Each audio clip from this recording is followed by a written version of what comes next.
প্রতিদিনের মতো নিয়ে এলাম আজকেরও মিনি ব্লগ তোমাদের সামনে। তোমরা কে কেমন আছো কমেন্ট করে জানিও।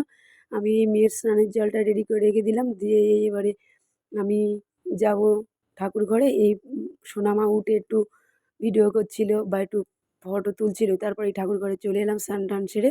গোপালকে স্নান করাবো, বিষ্ণুকে স্নান করাবো, বাবা মহাদেবকে স্নান করাবো। আজ শুক্রবার, সব রেডি করে গোপালকে খেতে দিয়ে ঠাকুর ঘরটা গুছিয়ে তারপরে যাব দোকানে। রেডি হয়ে দোকানে চলে যাব।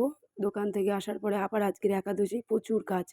গোপালের জন্য রান্না করতে হবে বা আরও অনেক ভক্ত জোটে, তাদের জন্য রান্না করব। এই দোকানের পথে যাওয়ার সময় একটু ভিডিও করছিলাম, ভিডিও করতে করতে দোকানে গিয়েছিলাম। তারপরে দোকান থেকে আসার সময় একটু ফল টল নিয়ে এলাম, কেননা ফল খাবে তরকারি খাবে, এই ফল নিয়ে চলে আসলাম।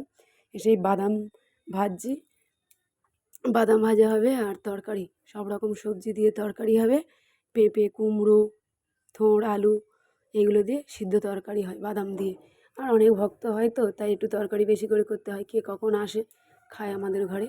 আর তারপরে খাওয়া দাওয়া সারার পরে বিকেলবেলা একটু আলতা পরছিলাম। আমি আলতা পরতে খুবই ভালোবাসি, তাই একটু আলতা পরছিলাম। তারপর বিকালে হঠাৎ ইচ্ছে হলো এম বাজারে যাব, কিছু কেনাকাটার ছিল, তাই এম বাজারে গিয়েছিলাম। একটু এম বাজারে গিয়ে কেনাকাটা করব বলে এম বাজার থেকে সেরকম কিছু পছন্দ হলো না, চলে আসছি। চলে আসার পথে এটাই। আর গাড়ি করে গিয়েছিলাম, গাড়ি আজকে আসার সময় সোনামা গাড়িটা চালাচ্ছিল, গাড়ি চড়ে বাড়ি চলে এলাম। আর ভিডিওটা ভালো লাগলে লাইক, কমেন্ট, শেয়ার করো আর আমার পাশে থেকো।